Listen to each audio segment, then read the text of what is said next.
নমস্কার, সুচন্দা রান্নাঘরে সবাইকে স্বাগত জানাই। দেখতে পাচ্ছেন আমাদের গাছে কাঁঠাল ধরেছে, উপরে 3টা, এই যে নিচে একটা কাঁঠাল ধরেছে। তো এই কাঁঠালটা একদমই ছোট। তো আমরা এই কাঁঠালটা পেড়ে নিয়ে আজকে তরকারি রান্না করব। তো চলুন কাঁঠালটা পাড়া যাক। চানমুনি, তুমি কাঁঠালটা ছিঁড়ে নাও তো। হ্যাঁ, আমাদের এই যে আমরা কাঁঠালটা পেড়ে নিয়েছি। আজকে এই কাঁঠাল দিয়ে নিরামিষ কাঁঠালের তরকারি রান্না করব। তো আপনারা পুরো ভিডিওটা স্কিপ না করে দেখবেন, আশা করি আপনাদের ভালো লাগবে। তো চলুন যাওয়া যাক। চানমুনি, চলো কাঁঠালটা নিয়ে যাব আমরা এখন। দেখতেই পাচ্ছেন চানমুনি গাছ থেকে কাঁঠালটা পেড়ে নিয়ে এসেছে। এখন চানমুনি কাঁঠালটা এখন কাটবে। তো প্রথমে আগে কি কাটতে হয় চানমুনি? বটার দিকটা আগে কাটতে হবে। চানমুনি কাঁঠাল কাটতেছে। না, টুল লাগতো মনে হয় বসার জন্য রে। কাঁঠালে কিন্তু প্রচুর আঠা। হ্যাঁ, এবার মাছ বরাবর চানমুনি কাঁঠাল কাটে দিচ্ছে।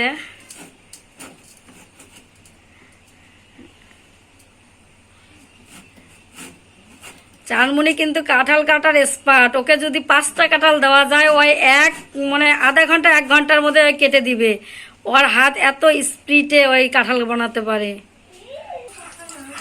কাঁঠালের আঠাগুলো আমরা জল দিয়ে এভাবে ধুয়ে নিচ্ছি, তাহলে কাঁঠালটা বানাতে সুবিধা হবে। দেখেন আঠাগুলো পড়ে যাচ্ছে।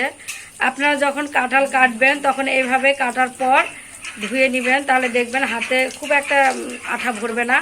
আর সামান্য পরিমাণে তেল নিলেই কাঁঠালটা সুন্দরভাবে কাটা হবে।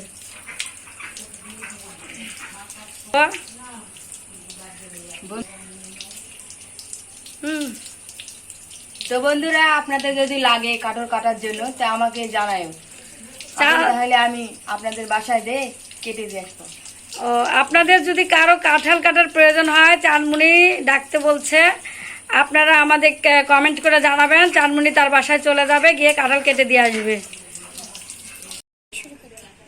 চানমুনি এখন কাঁঠাল ছিলছে। আপনারা দেখতেই পেলেন কাঁঠালটা কিভাবে কাটতে হয়।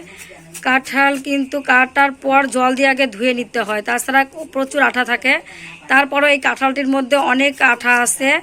চানমুনি দেখেন হাতে একদম সরিষার তেল মেখে নিয়েছে।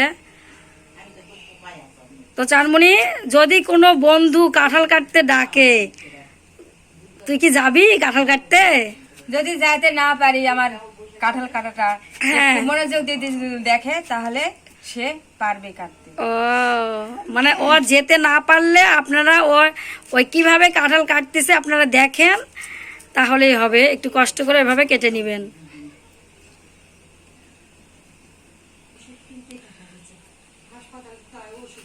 আমার সবগুলো কাঁঠাল কেটে নেওয়া হয়ে গেছে। এই যে দেখেন চানমুনি একদম খুব দ্রুত গতিতে কাঁঠালটা কেটে নিল। তো আপনারাও এভাবে কাঁঠাল কাটবেন। তো আমরা এখন রান্নাঘরে চলে যাব। কড়াইতে তেল দিয়ে দিব। তেল গরম হয়েছে, আলুগুলো ভেজে নিব। আমি কাঁঠালের রসার মধ্যে এই আলুগুলো দিয়ে দিব, ওই জন্য আলুটা ভেজে নিচ্ছি। আলুটা আমি লাল লাল করে ভেজে নিয়েছি, তুলে নিব।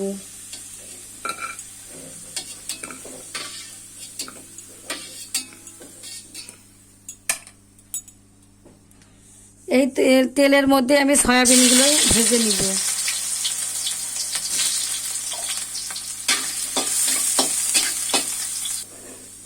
লবণ, হলুদ গুঁড়ো,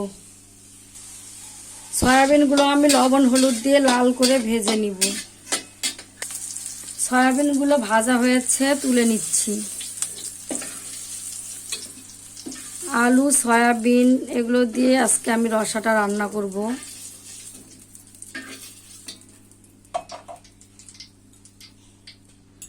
এই তেলের মধ্যে আমি আরও কিছুটা তেল দিয়ে দিব। তেল গরম হয়েছে, 2টো শুকনো মরিচ দিয়ে দিব। ফোড়নের জন্য জিরা দিয়ে দিব। একটি তেজপাতা ছিঁড়ে নিয়েছি, দিয়ে দিব। জিরা থেকে খুব সুন্দর একটা গন্ধ বেরিয়ে এসেছে। এখন আমি কাঁঠালগুলো দিয়ে দিব। পরিমাণ মতো লবণ, হলুদ গুঁড়ো, লবণ আর হলুদ দিয়ে আমি কাঁঠালটা ভালো করে ভেজে নিব।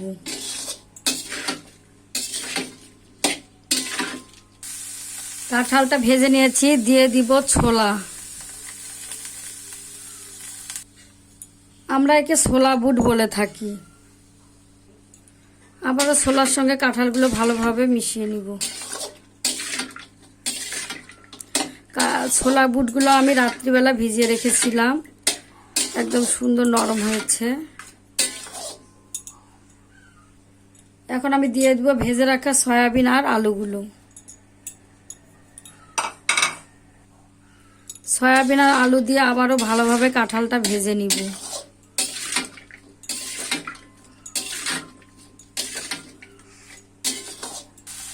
কাঁঠালটা ভেজে নেওয়ার পর কালারটা খুব সুন্দর এসেছে। এখন আমি কাঁঠালটা সিদ্ধ হওয়ার জন্য জল দিয়ে দিলাম। জলের সঙ্গে কাঁঠালগুলো ভালোভাবে মিশিয়ে দিব।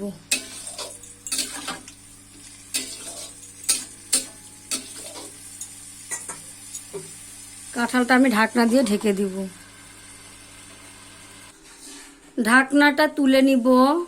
কড়াই থেকে জল শুকিয়ে এসেছে। কাঁঠালগুলো ভালোভাবে ভেজে নিব। যতক্ষণ পর্যন্ত না কাঁঠাল থেকে তেল ছেড়ে আসছে ততক্ষণ আমি এইভাবে ভাজতে থাকব।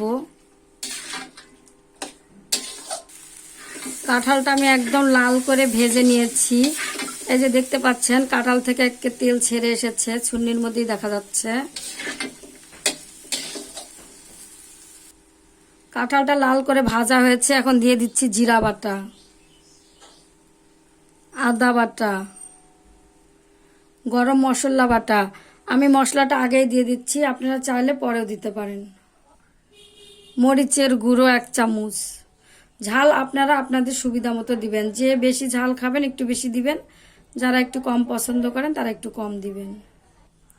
আবারও আমি মশলার সঙ্গে কাঁঠালগুলো ভালোভাবে ভেজে নিব।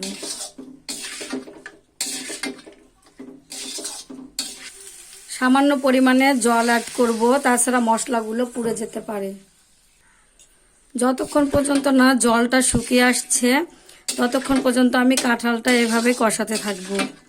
কাঁঠাল যত বেশি ভাজবেন কাঁঠালের টেস্ট তত বেশি ভালো আসবে। কাঁঠালটা আমার সমস্ত মশলা দিয়ে কষানো হয়েছে। দেখতেই পাচ্ছেন সমস্ত জলটা শুকিয়ে গেছে আর তেল ছেড়ে এসেছে, আর কাঁঠালের কালারটাও খুব সুন্দর এসেছে। আমি আর কষাবো না। এখন আমি কাঁঠালের মধ্যে পরিমাণ মতো ঝোলের জল দিয়ে দিব। কাঁঠাল আর আলুটা সিদ্ধ হয়েছে কিনা দেখে নিব। এই যে দেখতে পাচ্ছেন আলুটা সিদ্ধ হয়েছে, কাঁঠালটাও সিদ্ধ হয়েছে। আবারও আমি কাঁঠালটা ঢাকনা দিয়ে ঢেকে দিব। ঢাকনাটা তুলে নিচ্ছি, নিয়ে দেখি ঝোল কতটা শুকিয়ে এসেছে। দেখেন ঝোলের কালারটা খুব সুন্দর এসেছে। আবারও আমি ঢাকনা দিয়ে ঢেকে দিচ্ছি। ঢাকনাটা তুলে নিচ্ছি। দেখতেই পাচ্ছেন রসার জল একদম শুকিয়ে এসেছে। আমি এই কাঁঠালের রসাটা ঝোল ঝোল রাখবো না, একদম গায়ে গায়ে করে রাখবো। এটা ভাত, রুটি, পরোটা, পোলাও, নিরামিষ, যে কোনো খিচুড়ি, যে কোনো সব ধরনের খাবারের সঙ্গে আপনারা খেতে পারেন। এই রসার ঝোলটা আমি আর একটুখানি শুকিয়ে নিব। 5 মিনিটের মতো জাল করে নিলে এই উপর থেকে যে জলটা আছে এটা শুকিয়ে যাবে আর গায়ে গায়ে একদম রসাটা হয়ে যাবে। কাঁঠালের রসাটা আমার হয়েছে, এই যে দেখতেই পাচ্ছেন একদম আমি গায়ে গায়ে করে রেখেছি। এভাবে আমি নামিয়ে নিব। তরকারিটা নামানোর আগে আমি 1 চামচ ঘি দিয়ে দিব। ঘি দেওয়ার পর 5 মিনিট আমি ঢাকনা দিয়ে ঢেকে রেখে দিব। 5 মিনিট হয়েছে, ঢাকনাটা তুলে নিব। দেখতেই পাচ্ছেন কালারটা খুব সুন্দর এসেছে। এখন আমি কাঁঠালটা ঢেলে নিব।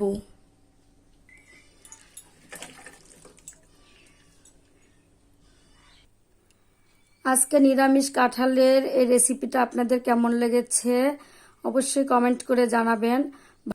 ভালো লেগে থাকলে বন্ধুদের সঙ্গে শেয়ার করবেন একটা লাইক দিবেন, সাবস্ক্রাইব করে আমার পাশে থাকবেন। আরও এরকম নিত্য নতুন রেসিপি পেতে আমার ভিডিওটা ফলো করবেন। সবাই ভালো থাকবেন, সুস্থ থাকবেন। আজ এ পর্যন্তই, সবাইকে ধন্যবাদ।